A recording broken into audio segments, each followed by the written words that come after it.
Hello and welcome to Bengal Banter, where we interview newsmakers and share information important to ISU students and members of the Pocatello community. This show is produced by students in the Communication, Media, and Persuasion Department at Idaho State University. My name is Chris Cardona, and today I have Virginia Bartlett and Sheamus O'Sullivan. How are you guys? Good, how about you? Not too bad. I am good.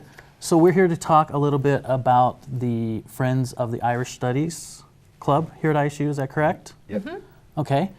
So you guys are actually working on trying to change the name to Mishnach. Tell me a little bit more about that. Why is that? So basically, Mishnach is the name of these groups. They're international at this stage that promote the Irish language. So it's basically for networking purposes. It's kind of a new kind of concept which is emerging for language activism and promoting the Irish Gaelic language. So it's just a way for us to connect with similar groups in the United States and in Ireland that we're changing it to Mishnach. Okay. And so how long has this club been on campus? This is our third year of having the Friends of Irish Studies on campus. We started because we're trying to get a minor in Irish Studies here at ISU, and a large component is that students have to take a year of Irish. And so the first year, some students were intimidated, saying, it sounds like it's very difficult, I don't want to learn Irish, can I do anything else? So we started the club so that it's culture, music, literature, anything the students want to do, they don't have to just do the language. And it was kind of slow going, but it's gotten much stronger now that we do actually have a Fulbright here from Ireland to teach the Irish language. Before it was just taught online, kind of like a Skype situation. Oh, okay. So when you say the Irish language, me being uneducated, what is the Irish language exactly? So basically, the Irish language is it's a Celtic language that is spoken most in the west coast of Ireland, but now also in the cities. It's about 200,000 daily speakers of that language. So it's the second language, but also it has official status in Ireland. Oh, okay. But, Like it's recognized by the EU. All documents that the EU puts out have to be printed in any of the recognized languages of the varying countries. Oh. So that's a big status that it's reached. Yeah, excellent. So how many members do you guys have in the club here? You have to have over a dozen. You have to have a dozen officially to get recognition as a club. We have about a half a dozen strong, but depending on the event, we can have 20 or more show up to different things. It just kind of depends. All student schedules vary semester by semester. Yeah, we have kind of like a foundation of students that are very active, but then also other people that will like take part in each event that they organize. Okay. And you don't have to be of Irish heritage to join the club at all? We say everybody's Irish at heart, whether you are by genealogy or not. Yeah, it's the same as maybe the German language club or French language club or an Arabic language club. It's to promote the language and the culture of people that are interested in it. So it's educational as much as social kind of society. So what are the type of things you guys do? Activities to try and promote the club? We organize music events, make food. This was like the highlight of our year. The Irish Hoolie. It was with the help of the Irish Friends Society, which is kind of a group, a local grassroots organization that promote the Irish language and have been a huge kind of basically behind bringing an Irish language teacher to Pocatello. But it was just a night of music. There was a silent auction of various products from Ireland, and just a celebration of the music, language, and culture. And you guys do that once a year? Mm-hmm. Mm-hmm.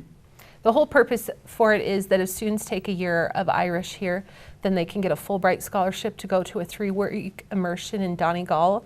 And we help offset the expense of plane tickets. With the funds from this, we've done some bake sales for that.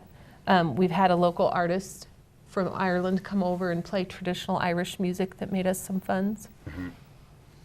Okay. So Virginia, you're an employee here at the university. What is it you do here? I'm the administrative assistant and department advisor for the Communication, Media, and Persuasion Department. So how did you get involved with the Irish Club? Because I lived in Ireland for a semester. When I heard that there was an Irish history class here, I took it just out of interest. And there happened to be a person trying to get people to take the Irish language class, and because I'm staff, I didn't have time to do that, but they do a 2-week immersion course every spring for anybody just to get a hint of what it would be like. And from there, it's just grown from the immersion to being a community group. And then like I said, I started the club 3 years ago with students who were like, this is great with the community group, but we're intimidated by the language. We'd like to do other things. Okay. And Sheamus, how did you end up here in Pocatello? So I'm here on the Fulbright program. So it's this huge international program where they send off American students to other countries and bring students from those countries to the United States. And I was a part of the FLTA, so basically language assistant to teach your language. I was among 15 other Irish language students that were sent to various colleges in the United States to teach Irish for a year. But so it's a part of the Fulbright program. Okay. How long have you been here then? I suppose I got here last August. Okay. Yeah, so my term is nearly up, but they're going to have another FLTA come next year. That's a part of the deal, so hopefully the program will go from strength to strength and grow from here on out. So from there, you will go back home, or will you go to another university? Yeah, I'll probably go back home. There's a 2-year wait rule, so you have to kind of go back for 2 years before. Yeah. Cool, cool. Can you So, ask him the most memorable thing about his year? yeah, what has been your best experience or most memorable thing about being here in Pocatello? It'd be difficult to say one particular event. I had a particularly good weekend this weekend with the Hooli, because there was another FLTA who was a fiddle player was brought here, and there was also another person from where I come from in Kerry that this was her last weekend. She was working here for 3 months, and there was just I think that was probably the highlight of the year, because everyone got together and got to kind of commemorate all of the success we've had throughout the year. But I have a few good memories here. Good, good. So pitch me the club. Why should I join the Irish club as opposed to another club?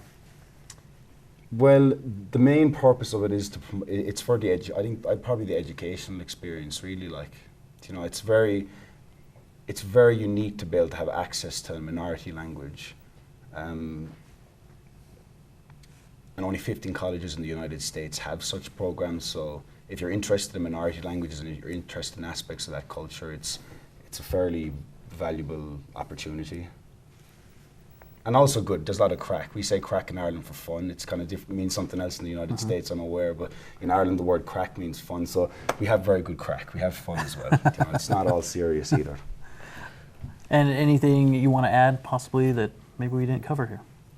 I just think students have a chance to socialize, and there's a lot of ways to do that on campus, but sometimes they think things are too narrow, and that's one of the things we like, is that every year our club changes on what our focus is depending on the people that are involved. They decide what we do. So I think that flexibility is very exciting for students and something that appeals to a lot of them. Okay.